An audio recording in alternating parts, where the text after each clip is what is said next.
Naza commis tout d'abord, première chose, Niki Azanani. Pour nous décider dans le Congo, bon voter, bon voter. Azanani. Les évêques avaient dit qu'ils ont fait 98% du travail. Donc il ne restait que 2%. Les 2%, c'est quoi? Que Félix Tshisekedi soit Premier ministre, Pierre Lumbi soit président du CNSA. Voilà.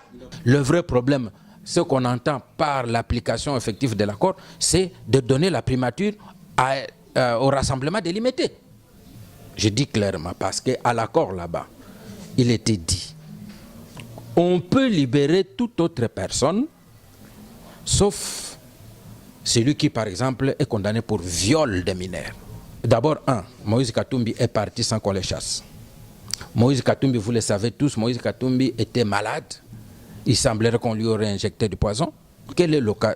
Qu'est-ce qu'il y a comme cas de Jekoko Mulumba? Jekoko Mulumba a été arrêté pour avoir été pris en flagrant délit de préparation de cocktails Molotov en prévision du 31 décembre. Bonjour chers internautes, nous sommes aujourd'hui avec M. Diana sur ces plateaux. On est là pour parler de la situation politique du pays, ce qui se passe au pays. C'est ça l'objectif de votre chaîne Congo France. Il faut dire merci à M. Didi Pumba. C'est grâce à lui que vous avez cet espace politique. C'est grâce à lui que nous aurons moins de temps à relever la politique. Surtout vous, ce qui se passe en direct et à temps réel, Nakati Yamboka. Tozawa Torosona, M. Diana, Toromeka Rolobela, surtout. Mamouya Seni, machine à voter. Mamouya monsieur Batatapo, nous sommes là. Le monsieur, comme analyste politique, comme journaliste, va ainsi un peu éclaircir la situation. Bonjour, monsieur Diana. Bonjour. Vous allez bien, monsieur? Oui, ça va. Il n'y a pas longtemps, il y a eu tripartite au pays, ici à Kinshasa. Il y a eu le président angolais, le président congolais qui sont venus ici. Quel avenir? Qu'est-ce que les Congolais peuvent attendre de cela? D'abord, il faut savoir que les trois présidents ont l'habitude de se rencontrer. Ils font partie des organisations sous-régionales. Ils sont membres, ils sont membres de la CIRGEL, ils sont membres de CEAC et ils sont membres de COMESA. Ils ont beaucoup de choses ensemble. En plus, il y a moi situation eza na Congo makambo ba élection makelele nyonso bato bazo kende kutia na libanda, donc inquiétude nyonso eza ko créer na extérieur ba camarades ya Congo, ba amis ya Congo, ba ndeko ya Congo, donc oyo baza nzinga na biso yango moni baye komituna problème nini ezali, donc baye balobeli likambo ba élection. Et je crois que quand vous regardez la situation dans ces deux pays, dans tous les voisins, on n'a jamais été aussi près des élections en RDC que cette fois ici. Mais malheureusement, Makele les a dit caca. C'est comme si l'élection est un objectif premier à atteindre. C'est pas la peur, M. Diana. Apparemment, les voisins, le Congolais, le Bangolais, que ça peut éclater en Mboka. À un moment éclaté en Angola, vous voyez bien. Tant que vous avez en Angola entre Savimbi et Nanani. Ce n'était pas notre tour que nous avons fait. Le contraire. Dernièrement, il y a eu un Ntoumi na Congo Brazzaville. Pasteur Ntoumi, mon boulot sera na poule. Ils ont tapé na Congo. Donc, qu'est-ce qui fait que tant que Makele les a pas na bango, Bitumbeza est pas na bango, les gens estiment que il n'y a qu'au Congo ceux qui de guerre les alliés et insécurisé bango nyos. Boyebi tango ezaka guerre ya Congo Brazzaville, le passage entre Denis Sassou Nguesso na Suba. Guerre ya Congo. Kinshasa a resté vaka baobi à Congo Brazzaville là. Ba immeuble là on a côté galerie présidentielle kuna ba immeuble ezako ba vitres zo parce que pona baobi à Brazzaville. Donc il ne faut pas que l'on présente le Congo comme étant le pays qui insécurise tous ses voisins, alors que le Congo est aussi insécurisé par la situation de ses voisins. Exemple clair, Oyo ya bande konabiso ya Congo Brazzaville na makambo eza na poule. Donc oyebaki bato wana baza ko traverser koya ko iba biloko na kotoyo koya ko boma na kotoyo. Alors c'est pour dire que c'est tout à fait normal que tant que le président va se retrouver en ce qui concerne makambo insécurité, ezaka ka makambo ya insécurité à Congo te mais ya bango nyonso. Mais il y a une chose qui est vraie, que si ça pète au Congo et pété à Kinshasa, Brazzaville a ressentir ba effet ndenge pe biso toujours ressentir ba effet soki za na Congo oyo kaki mboka na biso za na bangolais ebele mususu bakoma on ne sait plus distinguer soki za congolais soit nan mais pona bitumba ezalaki na Angola.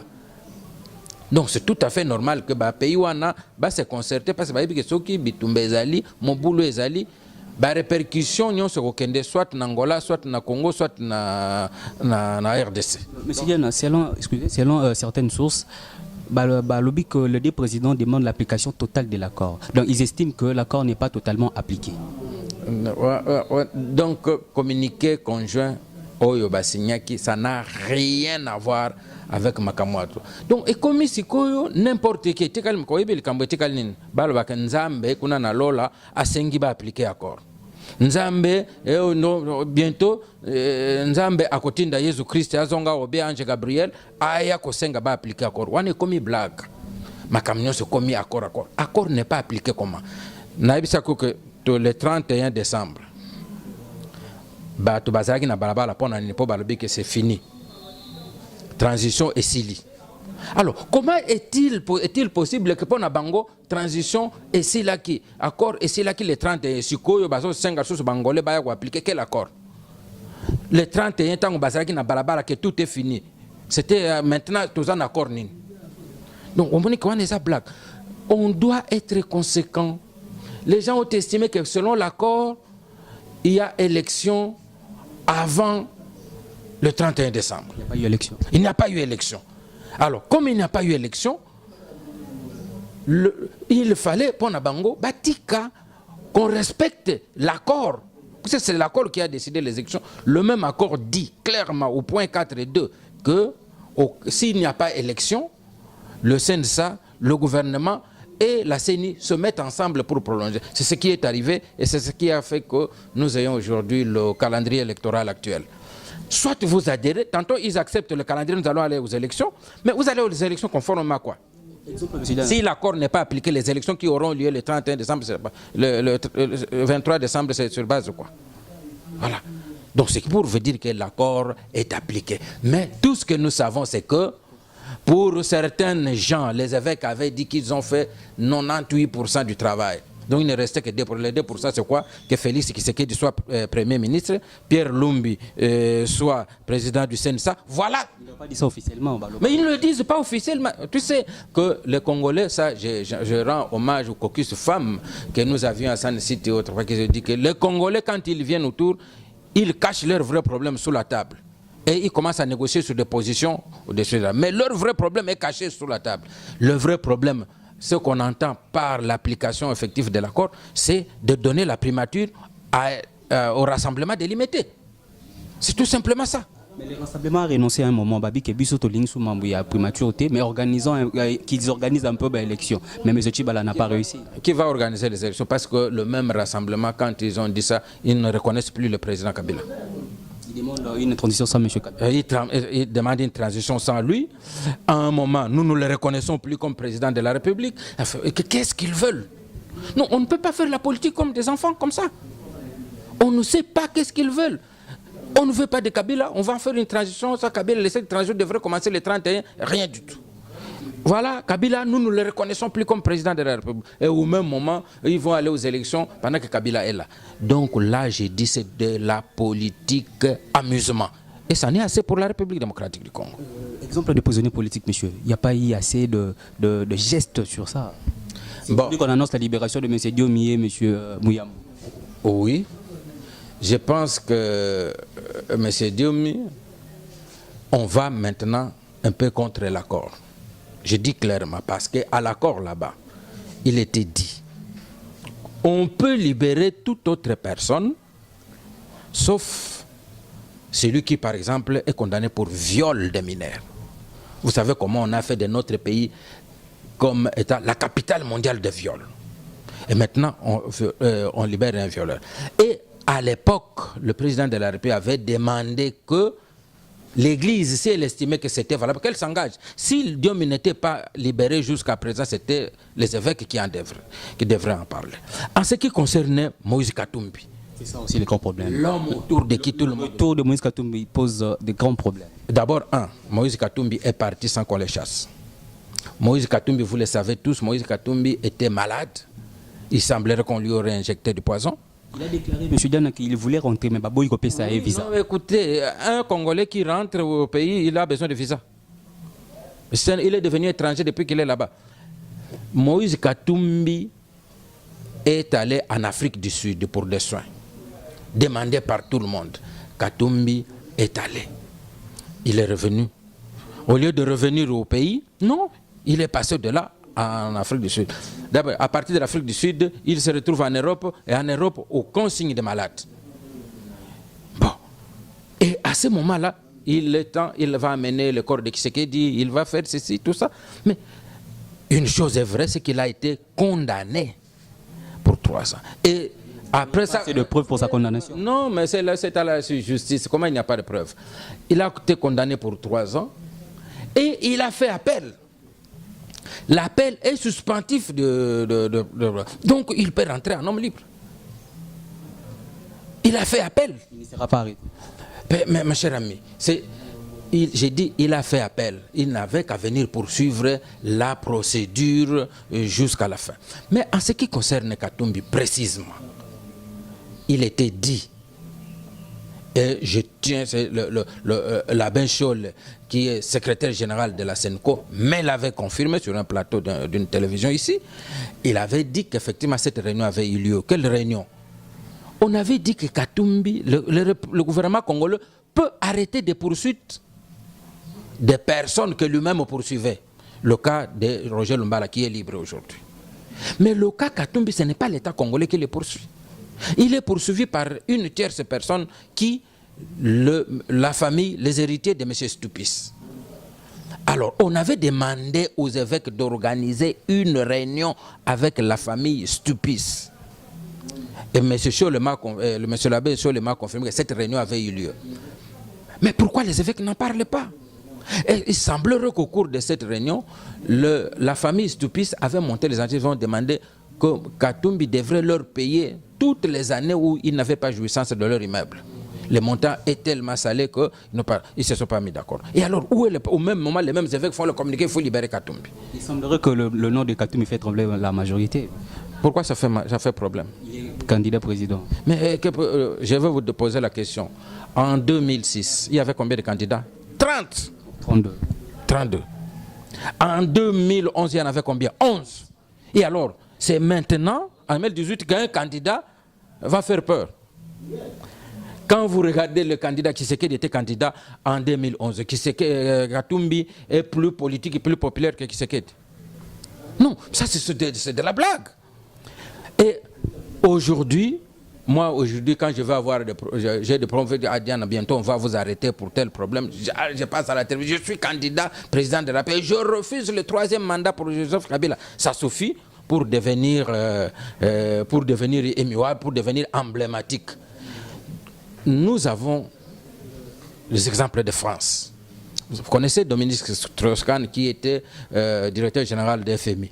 Mais dès que les Français ont senti qu'il serait candidat président, on lui a cherché les affaires tout autour. Il a été cassé, vous avez vu Sarkozy. Le fait d'être candidat président de la République ne vous dédouane pas de vos actions judiciaires. Bien au contraire, c'est à ce moment que les gens se disent, mais voilà cet homme qui va être président de la République. On commence à chercher s'il paye ses impôts, est-ce qu'il a fait ceci. Ici au Congo, si on se déclare contre la majorité, on a apparemment de problèmes. Et quand on se déclare contre la majorité, lorsqu'on se déclare contre l'opposition, on n'a pas de problème.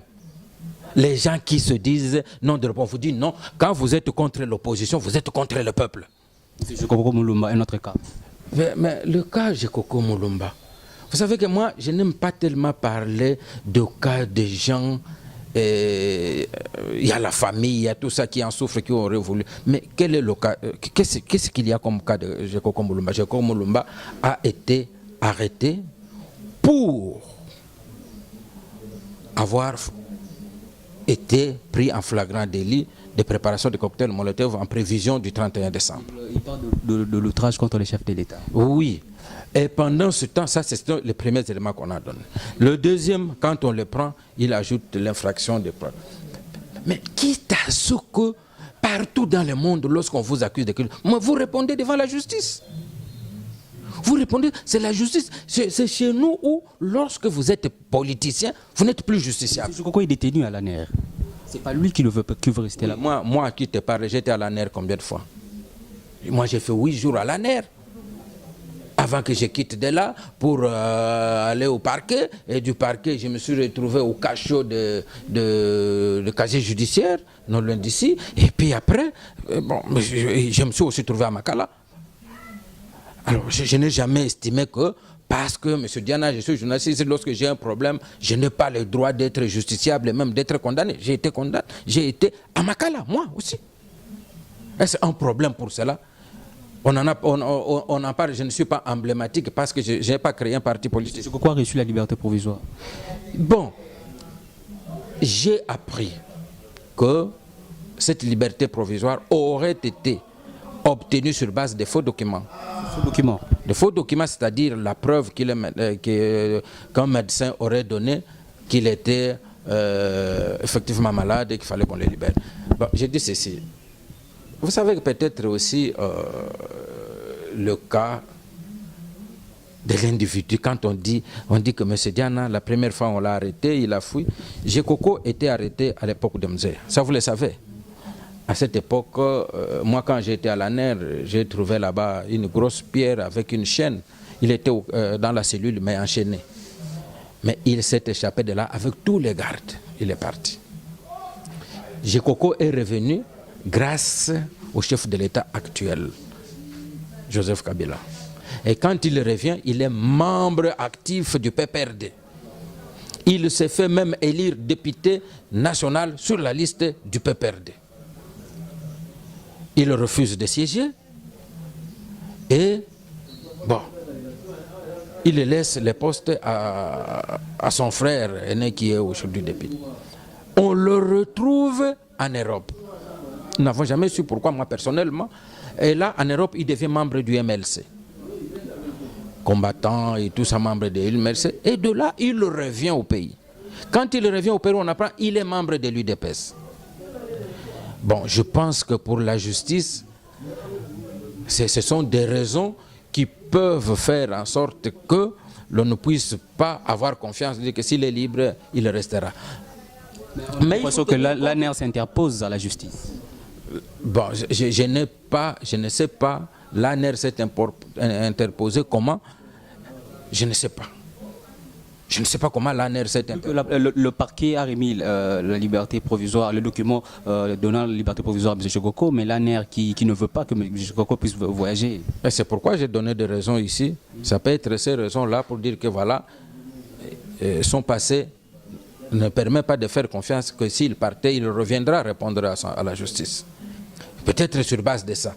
Mais là où il faut qu'on soit sérieux, c'est que le parquet devrait tenir compte de ces éléments dont l'ANER tient compte aujourd'hui avant d'accorder la liberté provisoire. Si le parquet avait fait la complaisance, voilà, c'est le parquet maintenant qui crée la confusion et tout ça. Et cela, ça ne fait que discréditer le pays.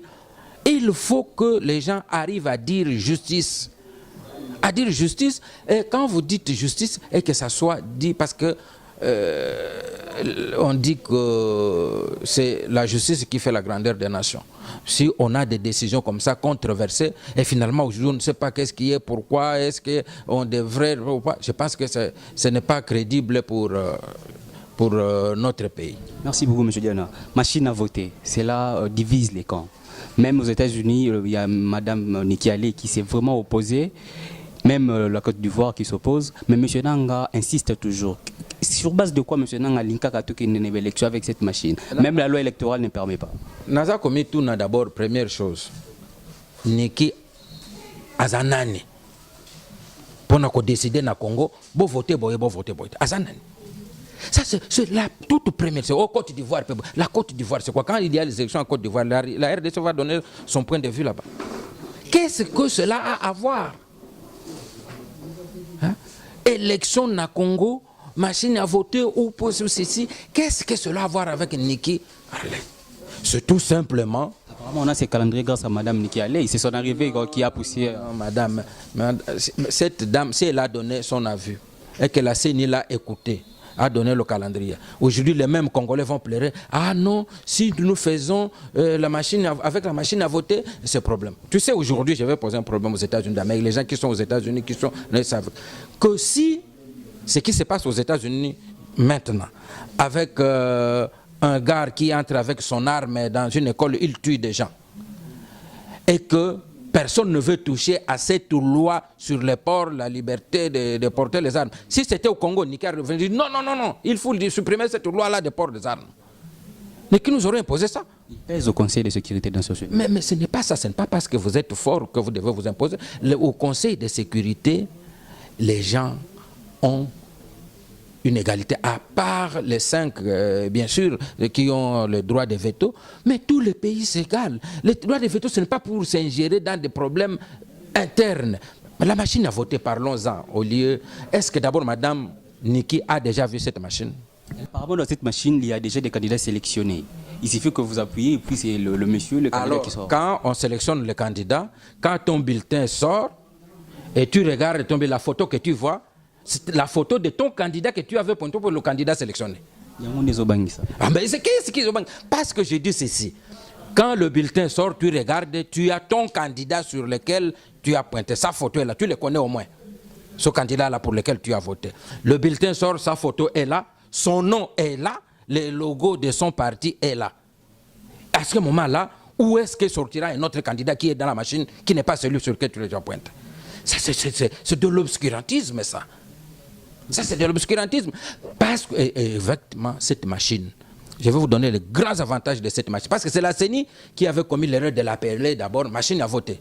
Moi, je l'appelle ces machines à produire les bulletins sur place. Mais sinon, c'est contredit. Deux fois, c'est la machine à imprimer, Oui, la machine à voter. Mais c'est ça. Mais ça, c'est nous, la presse, qui avons constaté qu'au lieu de l'appeler machine à voter, c'est la machine à produire les bulletins. Puisque le vote, c'est le candidat qui va le faire. Quand le bulletin sort, il va le mettre dans l'urne. Il faut tenir aussi compte, il y a parce qu'il y a des illettrés qui doivent, excusez-moi les termes, mais qui doivent voter. Mais ces messieurs-là qui ne savent pas, peut-être pas manipuler, comment on va faire ça là? Il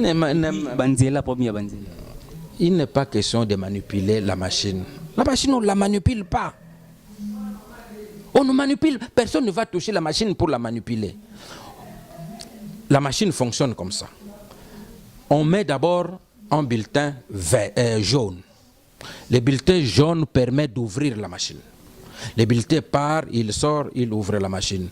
Et il donne, il dit, bureau numéro tel, à 7h30, le vote commence. Maintenant, on commence bleu. Ils viennent avec les bulletins. Il suffit seulement, on vous dit, déposez ça ici.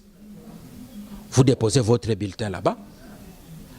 Le bulletin entre, la machine tire le bulletin lui-même. Au même moment, il sort l'écran. Sur l'écran, vous voyez les différentes photos des candidats.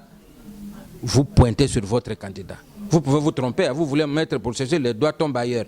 Mais la machine revient pour la deuxième fois. Vous confirmez et le bulletin sort. Quand le bulletin sort, tu le consultes, tu vois que ce bulletin-là, c'est effectivement le candidat sur lequel tu as voté. Tu regardes son nom, le logo de son parti politique, tu prends ton bulletin, tu vas mettre dans l'urne. Alors, je ne vois pas la fraude, c'est où? Quand les votes se terminent, par exemple à 18h, on met le bulletin rouge dans la machine. Le bulletin rouge va, il sort, il dit, il est 18h, bureau numéro tel, le vote est terminé. À partir de ce moment-là, quand le bulletin rouge sort, tu peux mettre n'importe, tu mets un autre bulletin, la machine se bloque. Tu mets un autre bulletin, la machine est bloquée parce qu'elle a terminé. Cette machine n'est pas... Je ne vois pas où est-ce que la machine va favoriser la fraude. Bien au contraire, je savais que les gens vont combattre cette machine parce qu'elle va les empêcher de frauder. Exactement, M. Diana. Apparemment, cette machine, d'abord, ce n'est pas repris dans la loi électorale. Quelles sont les bases de M. Nanga? C'est ça, oui. On parle de la majorité parce que... Est-ce que d'abord, il est dit que la machine doit être dans la loi électorale? Nulle part. C'est la loi qui régit les... Non, non, non. La loi ne dit pas ça. La loi dit tout simplement, les votes peuvent être manuels ou électroniques. Réalisez la loi. La loi dit que les votes peuvent être manuels ou électroniques. Mais dans le cas d'espèce, nous avons un vote manuel. Mais avec un bulletin qui est produit sur place dans les bureaux. Les votes électroniques, c'est quoi? Il n'y a pas de bulletin. Tu viens, tu pointes, c'est fini, la machine comptabilise. Mais ici, il y a un bulletin qui sort. Ce n'est pas un vote électronique. Donc, les gens créent la situation. Vous savez pourquoi? Il y a les gens qui ne veulent pas qu'il y ait élection, effectivement. Parce qu'aujourd'hui, avec les avancées que la CENI a faites, cette machine-là, il y a déjà de l'argent payé pour commander les machines. Mais le coût ne diminue pas. Le coût diminue sensiblement. Le coût diminue sensiblement.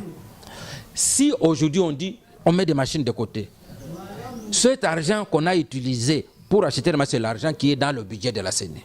Il faudra trouver un autre argent pour les appliquer. Les bulletins de vote qu'il faut imprimer, les syllabus là tels que vous voyez là, c'est ce bulletin-là qui complique plus le vote. M. Nanga parle de, si il s'est exprimé, s'il n'y a pas de machine à voter, pas d'élection en 2018, cela est une menace ou comment? Non, ce n'est pas une menace, c'est un constat. C'est un constat. Parce que maintenant, le calendrier doit être modifié.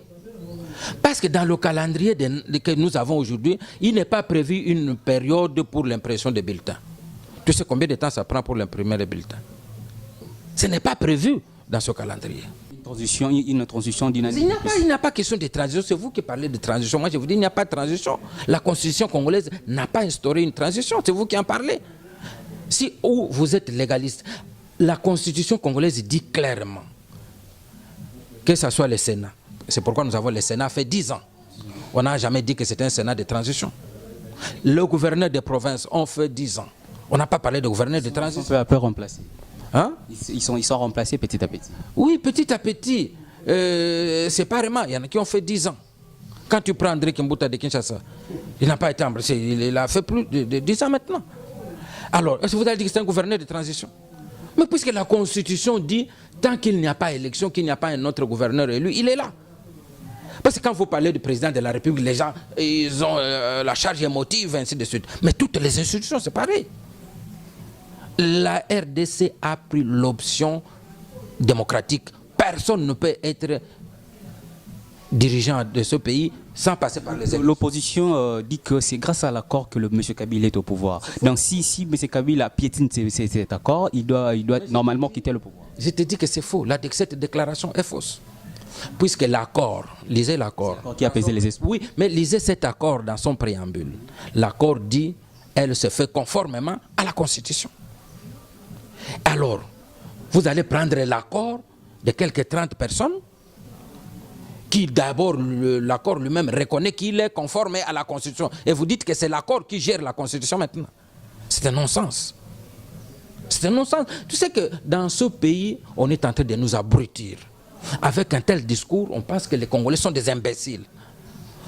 L'accord qui s'est fait conformément à la Constitution, cet accord-là gère le pays au-dessus de la Constitution. C'est acceptable ça, c'est compréhensible ça. La démission de M. Zouma, cela n'est pas un exemple à suivre pour certains présidents. Prenons le cas M. Joseph Kabila par exemple. Kabila entre la situation... Apaiser les esprits de Congo. Mais écoutez-moi, c'est pourquoi j'ai dit que les Congolais doivent être intelligents. Il n'y a pas longtemps, quand au Burkina Faso ça pète, nous devons le schéma burkinabé. Mais aujourd'hui, aller au Burkina Faso qui n'avait jamais connu de guerre, qui n'avait jamais connu, maintenant le Burkina Faso a des problèmes. Bon, je mets ça de côté. Mais maintenant, prenons le cas, bientôt, il n'y a pas longtemps, c'était le cas de Mugabe. L'exemple Mugabe, il faut suivre. On vient aujourd'hui, l'exemple de Zouma, qu'il faut suivre. Écoutez-moi, quand Mugabe part, qui lui demande de partir, c'est son parti politique. Quand le parti politique lui demande de partir, qui le remplace, c'est un membre du parti politique. Le parti et puis la pression de l'armée. Oui, mais c'est ce que j'ai dit, le parti et la pression. Et chez nous, est-ce que nous avons une armée? Et l'armée est considérée comme un membre influent des anneaux pièces. L'armée donne ses injonctions dans le fonctionnement du parti. Est-ce que c'est le cas chez nous? Non. Quand Mugabe part, c'est quelqu'un des ZANU-PF qui le remplace. De même en Afrique du Sud. Ils n'ont même pas fait longtemps. Zuma est parti, c'est son vice-président, le président de l'ANC qui le remplace. Prenons maintenant le cas de la RDC. Supposons aujourd'hui que Kabila démissionné. Qui le remplace? Kengwa Dondo. Kengwa Dondo est du PPRD ou bien de l'AMP? Nous, on va respecter la Constitution. Non, écoutez, ce n'est pas question des institutions. Si les gens de l'ANC l'ont fait parce qu'ils savent que nous allons garder le pouvoir. Il n'y a aucun parti politique, nulle part au monde, qui a le pouvoir et décide un jour que nous prenons le pouvoir, nous le donnons à l'autre sans élections. La même chose au Zimbabwe. Si les Zimbabwéens, la ZANU-PF, a accepté de faire partir Mugabe, c'est parce qu'ils savaient que nous allons garder le pouvoir. Mais si au Congo, vous allez demander les gens qui ont le pouvoir de dire que non, nous délestons du pouvoir, nous le donnons à Kengwa Dondo qui n'est pas de notre parti politique. Donc c'est pour vous dire que les schémas congolais, les schémas, ce sont des schémas non applicables chez nous.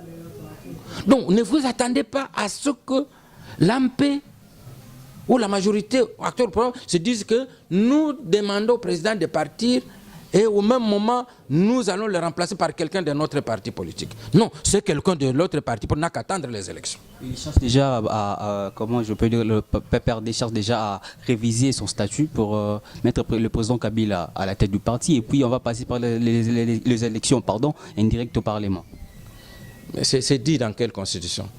On ne peut faire ça que si la constitution est modifiée. La Constitution... On parle d'une modification de la Constitution dans peu de temps. C'est prévu où? Ne parlez pas. C'est comme aujourd'hui, nous sommes en train de causer. Tu sais que le matin chez moi, j'avais mangé, moi je suis de bande, j'avais mangé les missili ou j'avais mangé les bandindi ou quoi. Non. Vous ne saurez rien. Vous ne saurez rien. Donc aujourd'hui, nous avons un calendrier électoral. Dans ce calendrier électoral jusqu'au 23 décembre, nulle part est prévu un référendum pour modifier la Constitution. Sinon, ça serait de l'argent perdu pour avoir enrôlé les gens, pour avoir mis ce calendrier et fait un plan de décaissement d'argent pour les élections du 23. Mais où est prévu le référendum? À quel moment la Constitution sera changée? Le PPRD, c'est un fait privé.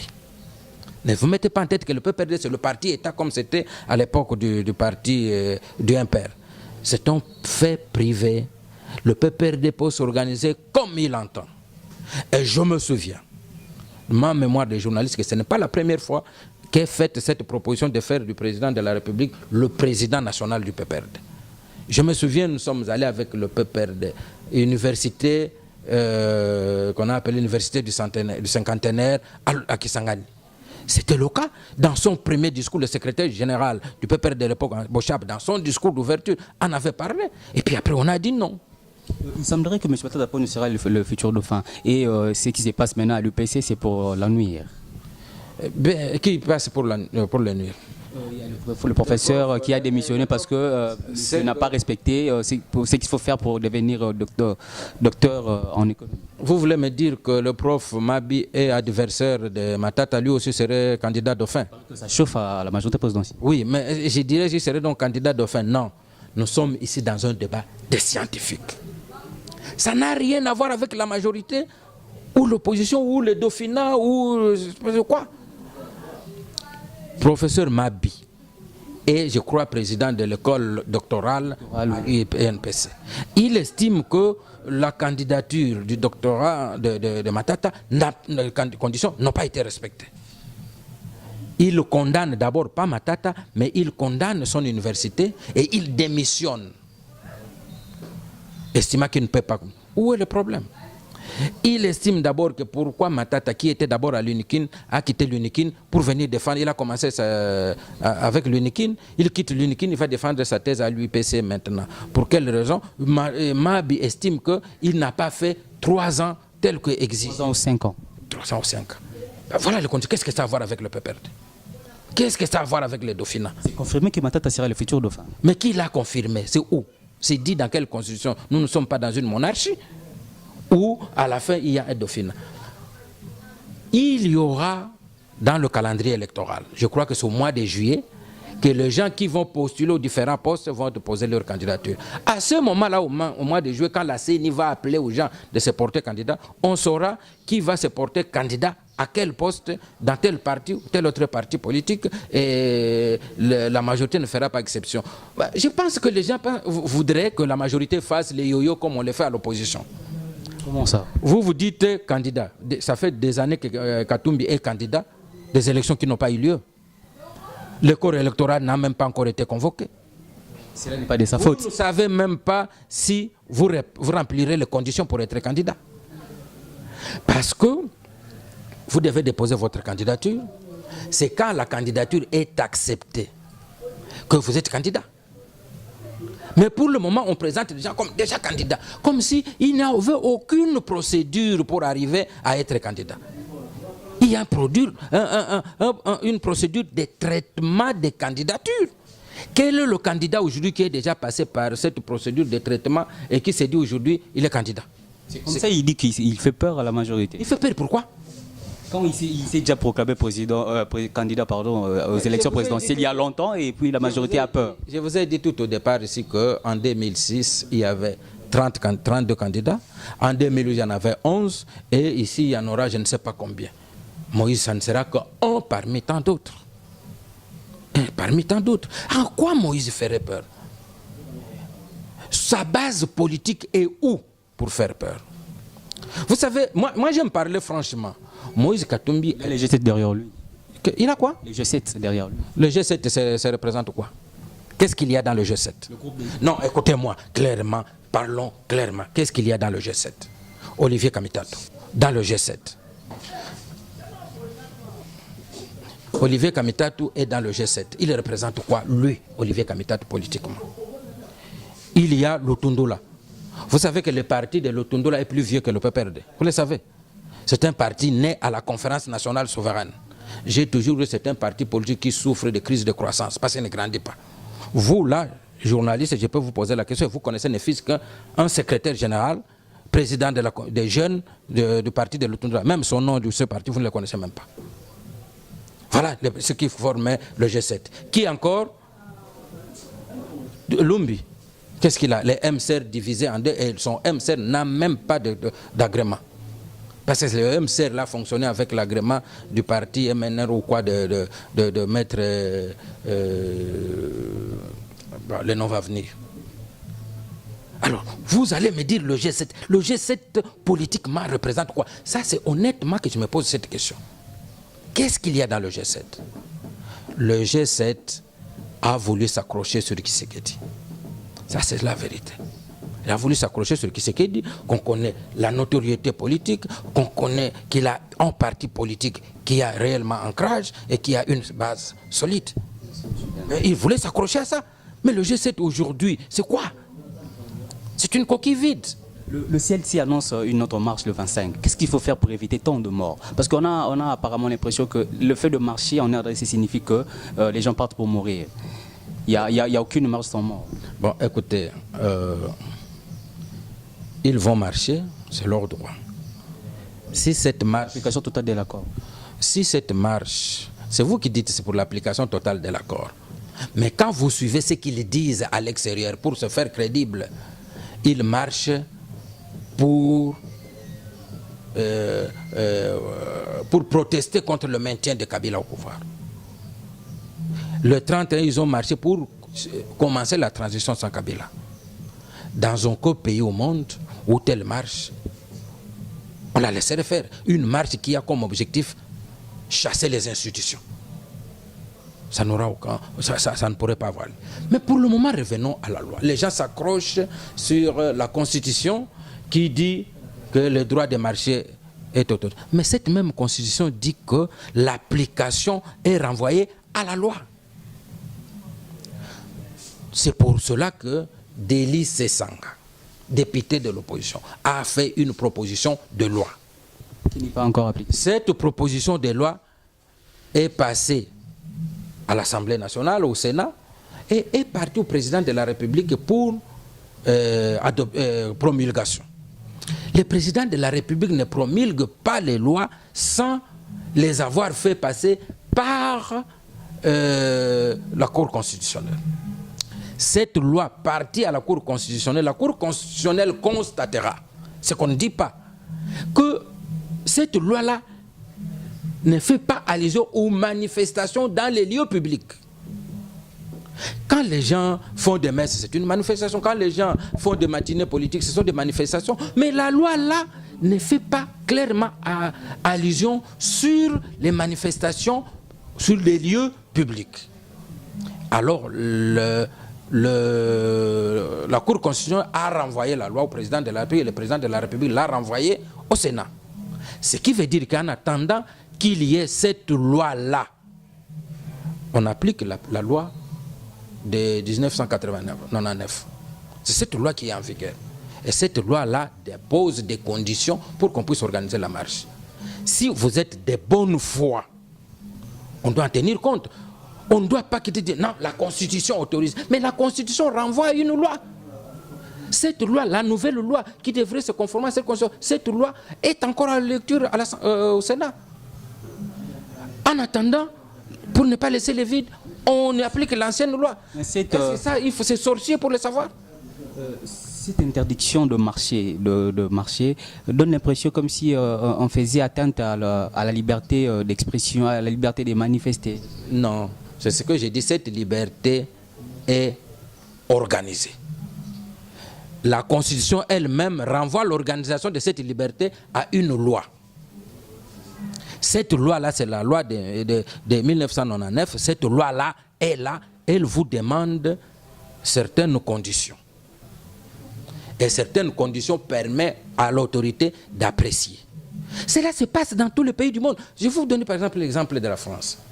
En France, vous demandez de manifester, oui, mais vous devez préciser à l'autorité, vous allez mobiliser au moins combien de gens. Vous devez être capable de préciser. Quand vous avez précisé, l'État vous dit, oh, ça va durer combien de temps?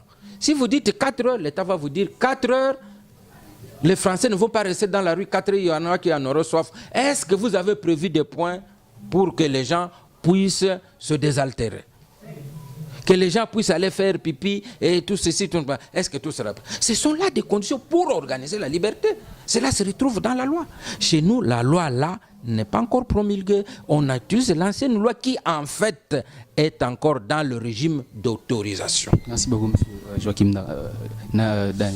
Monsieur, le président de la République a un nouveau conseiller en matière de sécurité. Pourquoi autant de temps pour remplacer M. Lumbi? Crise de personnalité dans la majorité ou comment? J'aimerais que vous me disiez, Lumbi avant qu'il parte, il était conseiller spécial, il travaillait, il faisait quoi? C'est quelqu'un qui s'est tourné le pouce dans son bureau. Il doit le dire. C'est quelqu'un qui s'est tourné le pouce dans son bureau qui ne faisait rien. Son départ a fait mal. Alors c'est pour vous dire que pendant tout ce temps-là, il y avait des gens qui travaillaient. Et ces gens-là ont continué à travailler. Donc le départ de Lumbi n'a jamais affecté ce secteur-là auprès du président de la République. Pourquoi tout c'est pratiquement une année? Mais c'est ce que j'ai dit, puisque le travail se faisait. Même quand Lumbi était là, il s'est tourné le pouce, il n'avait rien à faire là dans son bureau. Et il y a des gens qui travaillaient, et ces gens-là ont continué à travailler. Et le moment arrivé, le président trouve qu'il faut nommer quelqu'un, il le nomme. Mais ce n'est pas tout simplement parce que le problème, il se posait un problème de Lumbi. Non, Lumbi était déjà oisif dans son bureau, il ne travaillait pas. Je vous l'ai dit, il s'est tourné le pouce, il ne travaille pas. Donc, c'est là, son départ n'a rien affecté personne. Parlons un peu de ce qui se passe au Bandundu là-bas. Vous êtes là-bas. Le problème de vaches. Apparemment, il y a des mercenaires qui sont cachés derrière ça. Les éleveurs qui sont des militaires, apparemment, selon certaines sources. Il semblerait que ce sont des militaires, mais il y a des gens qui sont allés là-bas, dont l'honorable Ils sont munis des armes de guerre. Non. On n'a vu personne avec des armes. On n'a vu personne avec des armes, mais il y a quand même un cas à vérifier. Parce que même ici, j'ai ma chèvre, je vais la faire manger. Je ne vais pas dans la parcelle de Mbouyamba là-bas, à gauche, j'ai dit, j'attache ma chèvre ici pour brouter sans son autorisation. Vous amenez un troupeau, vous venez jusqu'à... Quand est-ce que ces groupes de gens ont pu traverser la RDC? Ils n'ont pas traversé la RDC, ils sont dans RDC, ils ont traversé des provinces. Ce sont des sujets... Les choses, on allait dire, ah, c'est la liberté. Vous savez ce que dit la Constitution? Un citoyen congolais a le droit de quitter là où il est, d'établir sa résidence dans les lieux de son choix. C'est ce que la Constitution dit. Si vous allez, nous tenons compte de cette Constitution, on dirait ces gens-là qui sont des Congolais ont la liberté de quitter Uvira, tout cela, de traverser des provinces pour venir s'installer au Congo, qui trouvent que c'est le lieu de leur choix. C'est la liberté constitutionnelle. Mais si cela choque, c'est parce que cette liberté est réglementée. Pour vous installer quelque part, vous devez avoir une autorisation. Cette terre-là est occupée par d'autres gens. Il y a une procédure pour acquérir un terrain pour y installer son élevage. C'est ça ce qui choque. Que les gens estiment qu'ils peuvent aller n'importe où s'installer.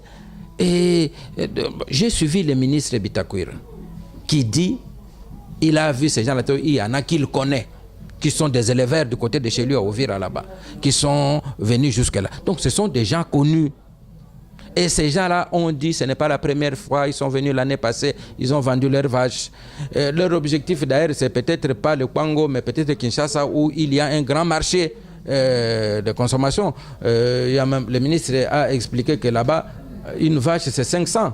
Je crois que le président Kikou, qui ne me contredira pas, une vache, c'est plus ou moins 500. Que vous arrivez avec ici à Kinshasa, c'est $1000, 1500. Alors les gens cherchent le marché. Mais ce que nous condamnons, c'est la procédure. C'est la procédure.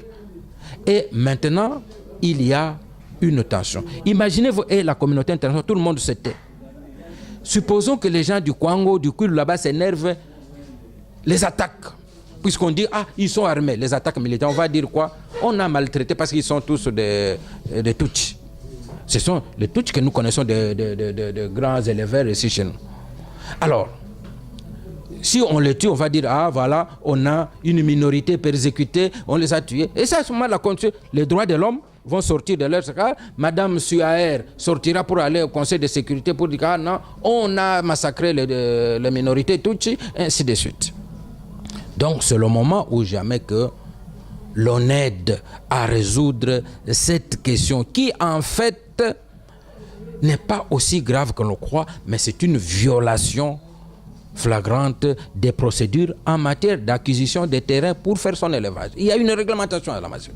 Un petit mot pour l'opposition, qui a peut-être peur que les élections ne soient pas organisées cette année. Est-ce que vraiment on a besoin d'un dessin? Je vais vous donner quelques exemples. En 2006, l'accord qu'on disait l'accord global et inclusif de Sun City disait la transition est de 24 mois renouvelable une fois, deux fois de 6 mois. Nous arrivons 24 mois, on n'a pas tenu les élections. Les élections n'ont pas eu lieu. Qu'est-ce qu'il fallait? Il fallait prolonger de 6 mois. Non, avant la prolongation, l'opposition a fait tout un problème. Je me souviens, il y a eu des morts sur le boulevard du 30 juin ici. Pourquoi? On ne doit pas prolonger. Mais si on ne prolonge pas, on fait quoi? Parce que les élections n'ont pas eu lieu. Les gens voulaient que la transition continue. Et c'était qui? L'opposition. Et quand on prolonge la deuxième fois de 6 mois, conformément à l'accord, il y a le plus grand parti de l'opposition refuse de participer aux élections. Vous vous souvenez? L'UDPS a refusé de participer à ces élections et a même envoyé un émissaire, Maître Mukendi, on le cite sans le cacher, auprès du président de la République pour lui demander à ce qu'on n'organise pas les élections en 2006. Imaginez-vous, la transition était limitée. On est à la fin de la transition. Si on n'organise pas les élections, qu'est-ce qu'on devrait faire? Rentrer à Sun City ou quelque chose pour prolonger la transition. Qui? C'est du côté de l'opposition. Nous arrivons à 2011. La constitution de la transition disait ceci que pendant la transition, c'est la CI, Commission indépendante, CI, qui organisait les élections. Et qu'à la fin de la transition, la CI céderait la place à la CENI. Quand nous arrivons le moment de mettre en place la CENI, l'opposition a fait tout un problème. Pourquoi? Parce que la loi dit que les membres de la CENI sont des personnalités indépendantes choisies par l'opposition et la majorité. L'opposition choisit une personnalité comme le professeur Ndjoli, membre clairement affiché du MLC. Il ne fait pas problème. Mais on fait problème de quoi? De Ngoy Mulunda. Pourquoi Ngoy Mulunda? Il est fondateur du PPRD. Et on a Kamere, qui était dans l'opposition, qui était ancien secrétaire général du PPRD, on lui a demandé quand est-ce que vous aviez déjà vu Ngoy Mulunda au réunion du PPRD. Il ne pouvait pas le dire. Mais toutefois, on sait qu'il y a un confrère, Félix Kabouzi, qui s'est retrouvé sur la liste des fondateurs du PPRD. Nous étions avec lui dans la salle de presse, il est allé couvrir. Quelqu'un a mis son nom. Et parfois, vous savez, c'est pour équilibrer qu'il y ait quelqu'un de l'Itour et ainsi de suite, on l'a mis. Demain, quand il va être candidat, on va dire non, il est membre du PPRD, membre fondateur du PPRD parce que son nom était là. Ça fera un faux problème. Mais on a fait autour de ça un problème, on a perdu tout le temps. À tel point qu'il ne restait que 7 mois pour organiser les élections. Là, la CENI, nous l'avons accompagné, on a été partout pour demander. J'ai dit non, même s'il vous reste 7 mois, organisez les élections obligatoirement. Et on a organisé les élections. Premières élections. Oh, élections chaotiques. Vous pouvez résumer, M. Diane. Alors, on a organisé les élections. Nous arrivons maintenant avec Malou Malou, la dernière. On commence par contester Malou Malou, et pourtant il est présenté par... La loi est claire que la confession, la composante confession religieuse présente le président de la CENI. La confession religieuse indépendamment se réunit, présente Malou Malou, les politiciens commencent à le contester. Alors que même les politiciens ont désigné leur candidat que personne ne conteste.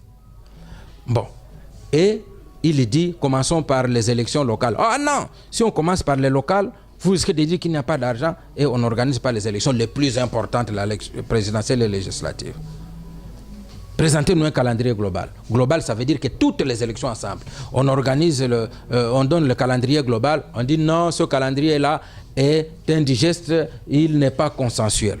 Le président de la République dit venez au dialogue, trouvez des options consensuelles à donner à la CENI. On a fait de ce dialogue un lieu de conquête du pouvoir. Aujourd'hui, on est bloqué. Ce n'est pas parce qu'on n'a pas d'option à donner à la CENI, mais c'est parce qu'il y a un tel qui n'est pas membre du gouvernement. À votre avis, qui empêche les élections? On nous a dit... C'est une guerre de positionnement.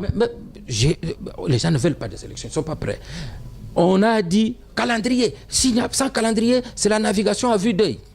Le calendrier est là, vous voyez les manœuvres. Machine à voter, demain quand on ouvre la machine à voter, parce qu'en fait, les gens ne sont pas prêts à aller aux élections sans être aux affaires. Il y a un problème de moyens, d'argent, la note. Quand il est ministre, et il va en campagne, il est plus accueilli comme ministre, et il a même un peu de moyens. Les gens, ils veulent ça. Mais malheureusement, ils ont mal joué leur jeu. L'opposition s'est divisée en deux. Les plus malins ont pris cette position. Ceux qui ne sont pas là, ils veulent le renverser pour qu'eux prennent, ainsi de suite. Et la RDC devient un instrument pour les petites ambitions de quelques individus. Donc, les élections nous sont pris en otage par cette opposition qui veut que, quand l'opposition décide, c'est ça qui doit se faire. Merci, M. Diana. Merci, chers internautes, chers téléspectateurs. Nous avons reçu M. Diana. Ce sont ses propos. Comme analyste, je vous ai dit, M. Diana a su analyser la situation du pays. J'ai dit merci beaucoup à M. Didi Pumba, le patron de Congo France, et abonnez-vous massivement. C'est grâce à M. Didi Pumba qu'on doit répéter qu'on a cet espace politique, qu'on a cet espace, qu'on a eu l'espace de vous informer, chers internautes, vivant, surtout la diaspora, vivant à l'étranger. J'ai dit merci à M. Guilain Mukendi, Altal Briefing, Kenzo Mukendi. Merci beaucoup, je vous dis au revoir. CongoFrance.com